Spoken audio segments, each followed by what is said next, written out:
Magandang araw, samahan nyo nga pala kami ngayong mangahoy sa bukid. Kailangan nga pala namin mangahoy ngayon kasi naubusan kami ng gasol. Pero kahit nga may gasol na kami, nangangahoy pa rin kami kasi mahilig kasi kami magluto-luto. Gaya na lang nga halimbawa ng mga ginataong gulay, langka, puso ng saging at kung ano-ano pa. Ito nga, tandito na nga pala kami sa bukid. Nanunungkit na nga pala dyan yung asawa ko ng mga tuyong kahoy o yung mga tuyong sanga mula sa puno. Kinuha ko na nga pala yung mga nasungkit na natuyong kahoy para kako maputol-putol ko na rin to. Madali lang naman siya putulin kasi maliliit lang naman yung mga kahoy na to. Pagkatapos ko nga pala magputol-putol, nanimot na rin ako dito ng maliliit na sanganto yung kahoy kasi maganda rin to lumingas. Ito kasi talaga yung mga mabibilis dumikit na kahoy o yung mabibilis umapoy. Sayang rin naman kasi kung hindi ko kukunin, kaya ayan, kinuha ko na lang din lahat. Inipon-ipon ko lang silang lahat, tas mamaya puputol-putulin ko na ulit yan. Kinuha ko na nga rin tong isang bunton na to, ayan o, yung isang buong sanga ng kahoy na yan. Sayang naman kasi kung maiiwan pa. Ayan ya't ibubunton ko na lang lahat tong nakuha ko dito sa may gilid para masimulan ko na rin silang maputol-putol.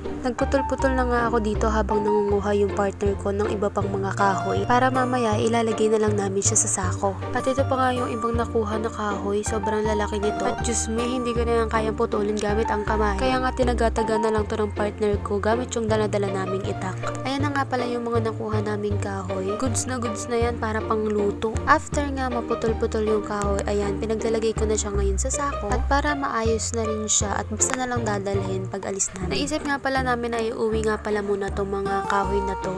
Tapos babalik na lang din kami mamaya. Hindi kasi kasya sa sako na to kung lahat ilalagay namin. Kaya kako, balikan na lang natin. Ayan nga at pauwi na kami at dadali na namin tong mga nakuha namin kahoy. Ayan na nga pala lahat yung nakuha namin. Sobrang dami na rin yan. Tapos ito nga at nakita pa namin si Mr. Bean. Ay, kaibigan pala namin to. Si Jepoy pala yan, guys. Puti din naman ako.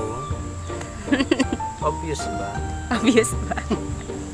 Inaya niya nga rin palang pumunta ulit sa bukid kasi nandun daw yung mga pinsan namin at nangunguha rin sila ng kahoy. Kaya nagpunta na rin kami. Gusto rin kasi namin silang makita doon. At ito nga, nakita nga namin yung pinsan namin na nangangahoy nga rin. Bali, inaayos na nga pala dyan niya yung mga kahoy na dadalhin din nila at iuuwi din nila sa kanila. Yun nga pala maganda dito sa probinsya kasi kapag halimbawa naubusan ka ng gas, pupunta ka lang sa likuran or sa bukid para manguha ng kahoy at meron na kayong pwedeng ipangluto. Ang sarap talagang tumira sa probinsya. Say hi to my vlog!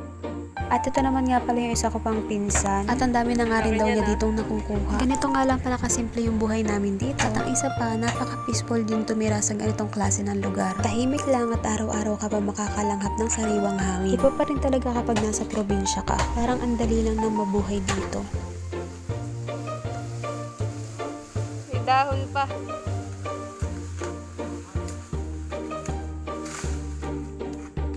Tingnan nyo naman yung pants na suot ko. Sobrang dami ng bangket. Kaya nga, ang ginawa ko, tinanggal ko na lang muna yan dyan, dito sa may kubo. Anyway, pauwi na nga rin pala kami dyan. Kasi magtatanghalian na nga rin pala. Ayan nga, dinala na rin ni Tales yung mga kahoy na nakuha nila. At naglakad na nga rin pala kami pauwi. At ito naman yung mga kahoy na nakuha nila magkapatid. At mamaya lang, ipuputol-putulin pa rin nila yan. Ito nga pala yung aso kong si Mocha. Kanina niya pa kami hinihintay makauwi. So, hanggang dito na lang muna. Sa susunod ulit. Bye-bye!